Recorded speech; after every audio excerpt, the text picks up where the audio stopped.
Welcome to study lover. तो आज मैं फिर से आपके लिए एक रीजनिंग का वीडियो लेके आ रहा हूँ। इससे पहले मैंने आपको 3 वीडियो रीजनिंग के डाल चुका हूँ जो कि आपके दर्पण प्रतिबिंब से संबंधित थे, यानी कि मिरर इमेज से संबंधित थे। और ये चौथा वीडियो जो कि आ रहा है आपका रीजनिंग का ही है। और ये वीडियो आपका संबंधित है, इसको आप इसको कहते हैं वर्गीकरण। क्या कहते हैं? वर्गीकरण कहते हैं। और इसी चैप्टर का एक नाम और है ओड मैन आउट। क्या है? Odd man out. तो ये है तो एक ही चैप्टर, लेकिन इसके दो दो नाम कैसे हैं? पहले तो इस चीज़ को हम समझते हैं, क्योंकि इसका एक नाम वर्गीकरण है और दूसरा नाम इसका ओड मैन आउट है। अलग अलग किताबों में किसी किताब में इसका वर्गीकरण मिलता है, तो किसी किताब में ये ओड मैन आउट नाम से चैप्टर दिया जा रहा है। तो आपको पहले बता दूं, सिंपल सी बात है, ये इसका वर्गीकरण का मतलब क्या है। इसमें 4 ऑप्शन दिए होते हैं। जैसे यहाँ पर पहला क्वेश्चन देखें तो यहाँ पर जूता, चप्पल, टोपी और खड़ाऊँ दे रखा है, यानी कि यहाँ पर 4 ऑप्शन दे रखे होंगे। 4 ऑप्शन में से आपको क्या करना है कि 3 को एक तरफ रख देना है, यानी कि 3 को क्या करेंगे आप कैटेगरी वाइज एक तरफ छाट देंगे। तो क्या होगा कि आपने उनको तीनों को क्या कर दिया? वर्गीकरण कर दिया। जैसे मैं आपको कुछ एग्जांपल समझाता हूँ। जैसे मैंने लिखा यहाँ पर कलम। क्या लिखा मैंने यहाँ पर? कलम। दूसरा मैंने लिखा यहाँ पर पेन। तीसरा मैंने लिखा यहाँ पर मार्कर। चौथा मैंने यहाँ पर लिखा बोर्ड। पांचवा मैंने यहाँ पर लिखा डस्टर, यानी डस्टर। अब मैं यहाँ से आपसे ये कहूँ, डस्टर लिख दिया। छठवां मैंने लिख दिया यहाँ पर ईंट। ठीक है। अब मैं आपसे ये कहूँ कि मुझे पढ़ाई से संबंधित, यानी पढ़ाई से संबंधित उपकरण चाहिए। तो पढ़ाई से संबंधित के लिए अगर आपसे पूछूंगा तो आप सिंपल बता देंगे, कलम है, पेन है, मार्कर है, और क्या बताया आपने? डस्टर है, और क्या है? बोर्ड है। और ये आपके 4 हो गए, 5 हो गए। बचा हुआ क्या है? ईंट। ईंट किससे संबंधित है? मकान से संबंधित है, यानी बिल्डिंग मटेरियल है। तो यहाँ पर आपने क्या किया, इन 4 5 को क्या कर दिया? एक तरफ रख दिया। बचा हुआ एक जो है ना ईंट, उसको क्या कर दिया आपने? अलग कर दिया। यही कहलाता है आपका वर्गीकरण। अगर आपको फिर से नहीं समझ में आया तो मैं एक दूसरा एग्जाम्पल लेता हूँ। जैसे मैंने एक तरफ लिखा सीमेंट, दूसरा लिखा मैंने मोरम, तीसरा मैंने लिखा ईंट, चौथा मैंने लिखा सरिया, और पांचवा मैंने लिखा यहाँ पर कैरोसिन। अब मैं आपसे कहूँ कि यहाँ पर वर्गीकरण करिए, और वर्गीकरण में आपको क्या मैंने कंडीशन दे रखा, मैंने कहा घर से बनाने से संबंधित उपकरण चाहिए मुझे। तो आप सिंपल कर देंगे, क्या? ईंट है घर से बनाने से संबंधित, मोरम है, सीमेंट है, सरिया है, बचा हुआ क्या है? कैरोसिन। इसमें नहीं आएगा, तो कैरोसिन क्या चला जाएगा? बाहर चला जाएगा। यानी कि आपने इन चार को एक जगह पर रख दिया। बचा हुआ क्या हुआ? यहाँ पर बाहर चला गया। यानी कि आपने 4 का वर्गीकरण करके एक जगह पे स्थान दे दिया।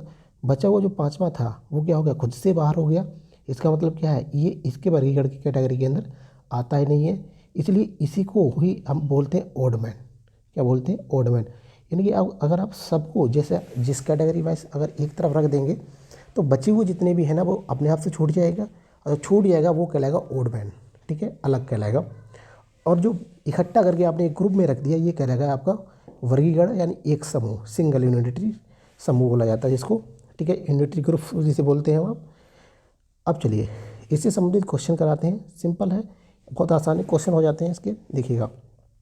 और ये काफ़ी इंपॉर्टेंट चैप्टर में आपके नवोदय विद्यालय के लिए काफ़ी इंपॉर्टेंट है, तो इस वीडियो को पूरा ध्यान से देखिएगा और इसको शेयर भी करें दोस्तों में, क्योंकि आपके बहुत सारे भाई अभी तक वीडियो को देख नहीं पा रहे हैं, तो उनको वीडियो को बोलिएगा देखें उस वीडियो को, और ज़्यादा से ज़्यादा देखेंगे तो क्या होगा? अच्छी प्रैक्टिस होगी और आपका नवोदय विद्यालय में सिलेक्शन के चांसेस बढ़ जाएंगे। चलिए पहला क्वेश्चन देखते हैं। पहला क्वेश्चन दे रखा है यहाँ पर जूता, चप्पल, टोपी और खड़ाऊँ, यानी कि 4 ऑप्शन दे रखे हैं। आपको क्या करना है यहाँ पर? अलग छाटना, यानी आप वर्गीकरण करिए चाहे अलग छाटिए। बात एक ही है, मैंने समझा दिया। ओड मैन आउट या वर्गीकरण एक ही चैप्टर है। तो यहाँ पर आप देखिए, जूता आप कहाँ पहनते हैं? पैरों में। चप्पल कहाँ पहनते हैं? पैरों में। खड़ाऊँ कहाँ पर पहनते हैं? पैरों में। जबकि टोपी कहाँ पर पहनी जाती है? ये हेड पे पहनी जाती है, सिर पे पहनी जाती है। तो सीधी सी बात, फंक्शन वाइज ये पैर में जाएगा, ये भी पैर में जाएगा और ये भी पैर में जाएगा। टोपी सर पे जाएगी, तो इसलिए क्या बन जाएगा, ये अलग बन जाएगा। तो राइट आंसर मेरा क्या बनेगा, सी। ध्यान रखिएगा ऑड मैन में क्या होगा, अलग वाला आंसर हमारा बनता है, न कि ये 3 इकट्ठे। ठीक है, ऑड मैन क्या होगा, अलग वाला आंसर बनेगा। ठीक है, अगले क्वेश्चन पे चलते हैं। अगला क्वेश्चन देखिए, अगला क्वेश्चन दे रखा पहाड़, सड़क, नदी, पेड़। ठीक है, पहाड़, सड़क, नदी, पेड़। अब देखिए पहाड़ जो होता है वो प्राकृतिक होता है। ठीक है, नदी वो जो होती है वो प्राकृतिक होती है, और पेड़ जो होता है वो प्राकृतिक होता है। लेकिन सड़क क्या होती है, मानव निर्मित होती है, मानव निर्मित। यानी कि कौन बनाएगा इसको, मानव बनाएगा। पहाड़ मानव नहीं बना सकता है, ना ही वो नदी को किसी को बना सकता है। आप समझो आपके यहाँ पर नदी नहीं है, वो समझे कि मुझे नदी बनानी है कल, तो नदी नहीं बना पाएगा वो ना। पेड़ को आप लगा सकते हैं, लेकिन है ये क्या, एक प्राकृतिक चीज़ है। ठीक है, जबकि सड़क क्या है, हम बना सकते हैं, और सड़क क्या है, मानव निर्मित है। इसलिए हमारा राइट आंसर क्या बनेगा, ऑप्शन नंबर बी करेक्ट बनेगा। यानी कि ये प्राकृतिक और ये भी प्राकृतिक और ये भी प्राकृतिक एक जगह रखने पे बचा कौन, सड़क। तो सड़क हमारा आंसर बन जाएगा, सड़क अलग है। अगले क्वेश्चन बढ़िएगा, अगला क्वेश्चन देखते हैं। अगला क्वेश्चन देखें तो यहाँ पर लिखा है माता, पिता, बेटा और नौकर। तो यहाँ पर क्या है, ये तीन को तीनों, माता, पिता और बेटा, इनमें रक्त संबंध होता है। क्या होता है, रक्त संबंध होता है, यानी कि ब्लड रिलेशनशिप होता है इनके मध्य। क्या होता है, ब्लड रिलेशनशिप, जिसको अंग्रेजी में आप ब्लड रिलेशन बोलते हैं। तो नौकर में क्या है, कोई ब्लड रिलेशन नहीं होता है, इसलिए क्या बनेगा, अलग कौन हुआ, डी, यानी कि नौकर। अगले क्वेश्चन पर चलते हैं। अगला क्वेश्चन देखिए, अगला दे रखा है गेहूँ, सेब, चाय और अंगूर। गेहूँ, सेब, चाय और अंगूर। अब देखिएगा यहाँ पर जो अलग बनेगा आपका, यहाँ पर जो आपका अलग बनेगा, यहाँ पर बनेगा अलग आपका चाय। ठीक है, क्या बनेगा आपका, चाय। गेहूँ, सेब और अंगूर ये क्या होंगे, एक समूह में आएंगे, और चाय क्या है आपका, अलग हुआ। चाय एक पेय पदार्थ होता है। ठीक है, अगले क्वेश्चन पे चलते हैं।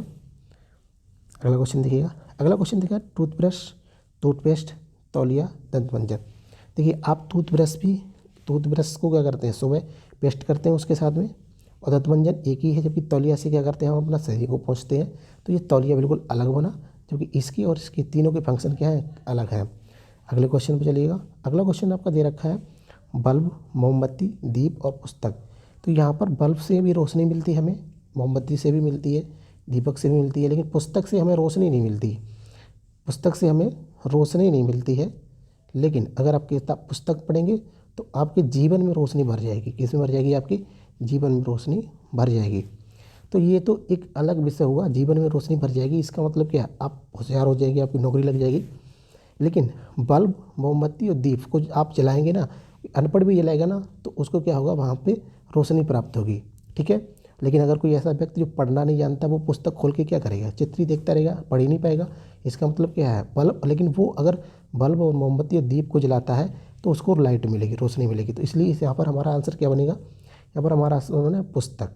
ठीक है, इन तीनों से हमें क्या मिलती है, रोशनी मिलती है, और इससे हमें रोशनी नहीं मिलती, इससे हमें ज्ञान मिलता है। क्या मिलता है, इससे हमें ज्ञान मिलता है। अगले क्वेश्चन पे चलते हैं। क्वेश्चन नंबर 7 देखिएगा, कॉपी, कलम, दरी, पेंसिल। यानी कॉपी का यूज़ पढ़ने में करते हैं, कलम का यूज़ पढ़ने में करते हैं, पेंसिल का भी करते हैं, लेकिन दरी को हम क्या करते हैं, बैठने में करते हैं, बैठने या लेटने में यूज करते हैं। तो अलग बनाइए। अगला क्वेश्चन चलते हैं, अगला क्वेश्चन देखिएगा, अगला क्वेश्चन 8वां देखिएगा। 8वां क्वेश्चन दे रखा है यहाँ पर बंदूक, पिस्तौल, चाकू और कलम। देखिए बंदूक जो होता है ये क्या है, ये एक हथियार है। कलम, पुस्तक क्या है, हथियार है। चाकू क्या है, एक हथियार है। लेकिन यहाँ पर कलम क्या है, हथियार नहीं है। लेकिन ये ध्यान रखिएगा, अगर आप पढ़े लिखे हैं ना, तो कलम आपके लिए सबसे बड़ा हथियार है। ऐसा बोला गया है, ऐसा बताया जाता है कि कलम सबसे बड़ा अधिकार है। यानी कि एक अगर आप थोड़ा जानते हैं, आप जानते हैं तो आपको पता होना कि अखबार में अगर कोई व्यक्ति, पढ़ा लिखा व्यक्ति कलम से अगर बहुत अच्छा लिख देगा, तो समझ लीजिएगा वो एक हथियार के बराबर काम करती है। ठीक है, तो ये हथियार नहीं है। हमारा आंसर राइट क्या बनेगा, कलम। लेकिन हथियार किस सेंस में होगी, पढ़े लिखे के सेंस में होगी। यानी कलम सबसे बड़ा ताकतवर होता है। एक कलम, अगर कोई आप जानते हो डिस्ट्रिक्ट मजिस्ट्रेट होता है जिसको डीएम बोलते हो, डीएम अपने कलम से अगर सिग्नेचर कर दिया किसी पे, या कोई जज हुआ, जज ने अगर किसी को फांसी की सज़ा दे दी है, तो फांसी की सज़ा दे दी तो वो क्या करेगा, अपने कलम से ही लिखेगा ना, कि पिस्तौल से लिखेगा, कलम से लिखेगा ना। और कलम से अगर उसने लिख दिया तो समझ लीजिए उसकी मृत्युदंड अगर दे दिया तो मृत्युदंड ही होना है। तो कलम बहुत पावरफुल है, लेकिन हम यहाँ पर क्या करेंगे, अलग सेंस में देखेंगे। बंदूक हथियार है, पिस्तौल अलग हथियार है, चाकू अलग हथियार है। तो कलम का यूज क्या करते हैं, हम पढ़ाई में करते हैं। तो इसलिए क्या बनेगा यहाँ पर, डी बनेगा। यानी कलम एक बहुत ही वाइड सेंस में आपका बहुत बड़ा हथियार है, लेकिन वो हथियार किस सेंस में है, जब आप पढ़ जाएंगे। अगर आप पढ़ना नहीं जानते तो क्या कलम आपका हथियार बनेगा। और यहाँ पर जो आपका आंसर बनेगा वो क्या बनेगा, डी बनेगा, डी। अगले क्वेश्चन पे चलिएगा।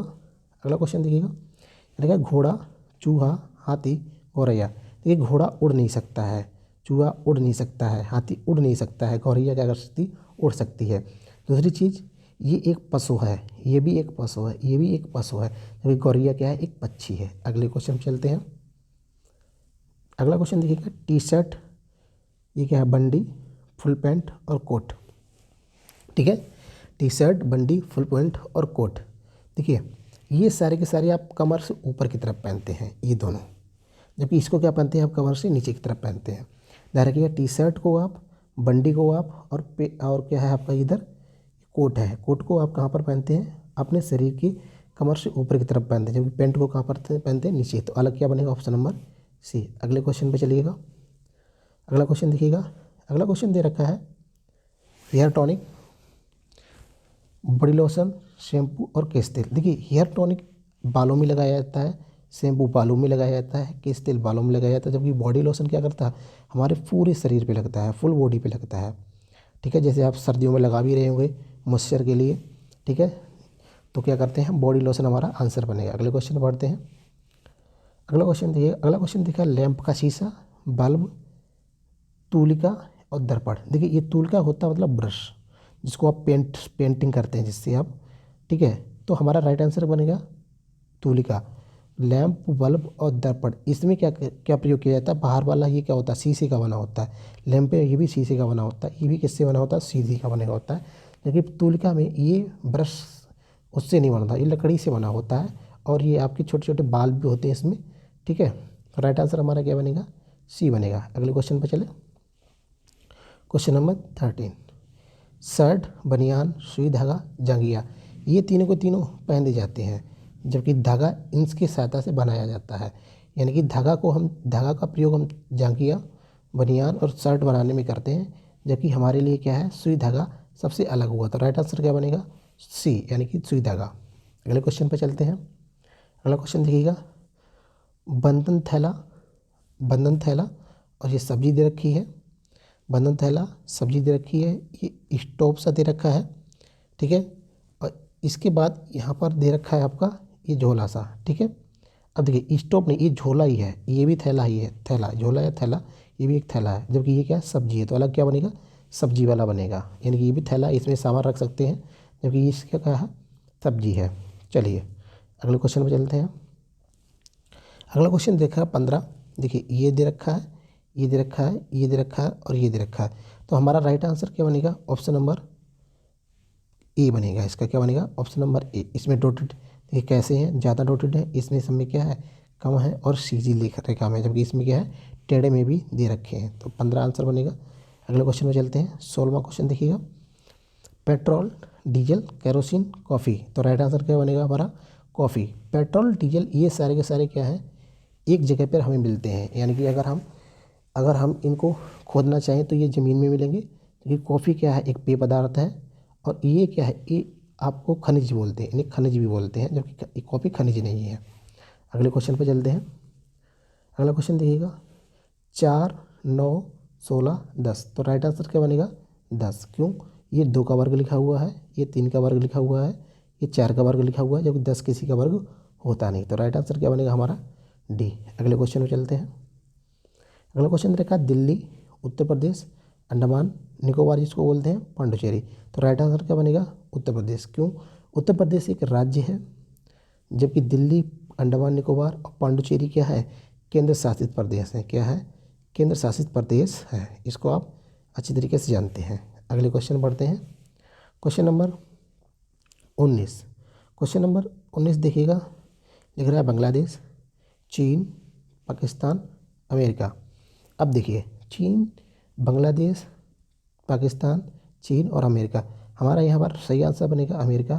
क्यों, देखिए चीन हुआ, बांग्लादेश हुआ या पाकिस्तान हुआ, ये सारे के सारे ये 3 भारत के पड़ोसी देश हैं। भारत के क्या है? पड़ोसी देश हैं, यानी कि नेबर स्टेट हैं। जैसे आप नेबर स्टेट बोलते हैं, तो नेबर स्टेट है बांग्लादेश, चीन, पाकिस्तान, अमेरिका। जबकि बांग्लादेश, चीन, पाकिस्तान, जबकि अमेरिका भारत का पड़ोसी देश नहीं है। अब देखिए, आपको ये भी पता होना चाहिए पड़ोसी देश है कौन से, तो आपको पता होना चाहिए। देखिए कौन सा है? बांग्लादेश है आपके लिए, पाकिस्तान है, देखिए चीन है, नेपाल है, म्यांमार है, भूटान है और श्रीलंका है। इतने देशों को अगर आप याद रखेंगे तो ये क्वेश्चन आपके लिए और बेहतर हो जाएगा। हो सकता है यहाँ पर बांग्लादेश के अलावा, पाकिस्तान के अलावा कोई दूसरा ऑप्शन दे देता, भूटान देता, नेपाल देता था, लंका दे देता, तो आपको पता होना चाहिए ये भारत के पड़ोसी राज्य हैं। इनको याद करने का तरीका क्या है? आप एक नाम याद रख सकते हैं, बचपन। क्या है? बचपन में भूल, बचपन में भूल। बा फॉर बांग्लादेश, चा फॉर चाइना, पा फॉर पाकिस्तान, ना फॉर नेपाल, मा फॉर म्यांमार, भा फॉर भूटान और ला फॉर श्रीलंका। ठीक है, चलिए अगले क्वेश्चन पे चलते हैं। अगला क्वेश्चन देखिएगा। अगला क्वेश्चन दे रखा है लखनऊ, पटना, हैदराबाद, कानपुर। यहाँ पर क्या बनेगा आंसर हमारा? कानपुर। क्यों? कानपुर कोई किसी भी, जैसे लखनऊ उत्तर प्रदेश की राजधानी कहाँ पर है? लखनऊ है। पटना बिहार की राजधानी है। हैदराबाद आंध्र प्रदेश की राजधानी कहाँ पर? हैदराबाद है। क्योंकि कानपुर में कोई भी राजधानी नहीं है। ये है कानपुर कहाँ? ये उत्तर प्रदेश में है, जबकि ये लखनऊ उत्तर प्रदेश की राजधानी है। तो राइट आंसर हमारा क्या बनेगा? कानपुर। कानपुर इसमें क्या बनेगा? अलग बनेगा। ठीक है, क्वेश्चन नंबर 21, 8, 27, 28, 64। तो यहाँ पर राइट आंसर बनेगा हमारा सी, 28। क्यों? देखिए ये 2 का वर्ग क्यों लिखा रखा है? 2 का, ये 3 का और ये 4 का, जबकि ये किसी का क्यों होता ही नहीं है। तो राइट आंसर क्या बनेगा? Option number C. अगले क्वेश्चन पे चलते हैं। अगला क्वेश्चन देखिएगा। अगला क्वेश्चन हमारा दे रखा है यहाँ पर ए, बी, ई, यू। ठीक है, आपने पढ़ा होगा एक वोवेल और एक पढ़ा होगा आपने कॉन्सोनेंट, यानी vowel A, E, I, O, you, ये होते हैं। यानी कि यहाँ पर आप देखेंगे तो ए भी मिला, ई भी मिला, यू भी मिला, लेकिन बी कॉन्स्टेंट, ये वोवेल नहीं होता है। ये क्या होता है? कॉन्स्टेंट होता है। इसलिए हमारा बी क्या बनेगा? आंसर बनेगा, क्योंकि बी ए, सी और डी से सबसे कैसा है? अलग है। ठीक है, तो यहाँ पर हमारा राइट आंसर क्या बनने वाला है? यहाँ पर राइट आंसर बनने वाला बी। और क्यों बनेगा? क्योंकि ये एक कॉन्स्टोनेंट है। क्या है? कॉन्स्टोनेंट है, यानी कि ये व्यंजन है। अगले क्वेश्चन पढ़ते हैं। मेज, कुर्सी, अलमारी, फर्नीचर।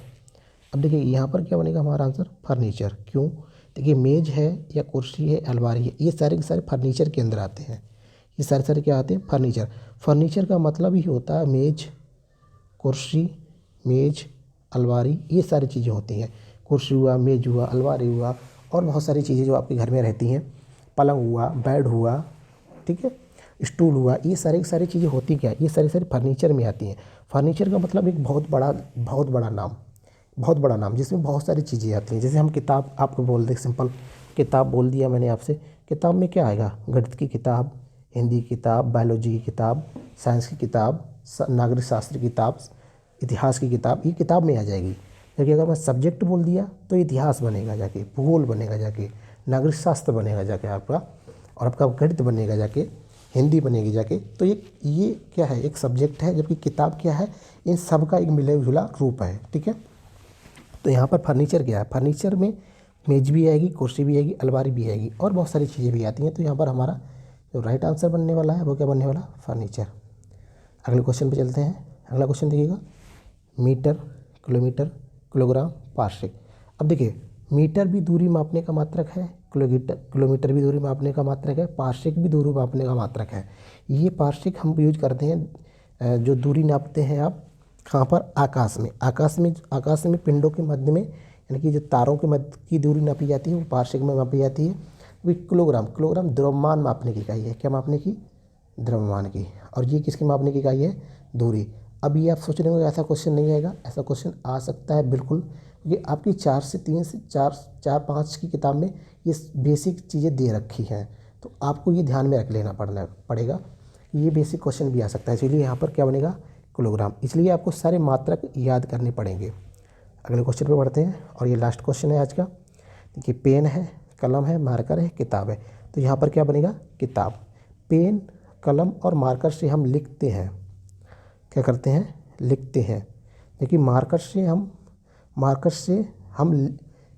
किताब से हम क्या करते हैं, किताब पर लिखते हैं, किताब के ऊपर या किताब में लिखते हैं, ठीक है। जो कि पेन, कलम और मार्कर से क्या करते हैं, हम लिखते हैं, किताब को पढ़ते भी हैं हम, ठीक है। अगर नोटबुक होता तो नोटबुक में हम क्या करते हैं, लिखते, और किताब को क्या करते हैं, हम पढ़ते हैं। तो किताब अलग है, ये लिखने का साधन है, पेन, मार्कर और कलम, ठीक है। चलिए यहाँ से मैंने आज 25 क्वेश्चन करा दिए। इसके बाद मेरा अगला वीडियो आएगा, तो आप देखते रहिए और दोस्तों में शेयर करिएगा। Bye bye, thank you, take care.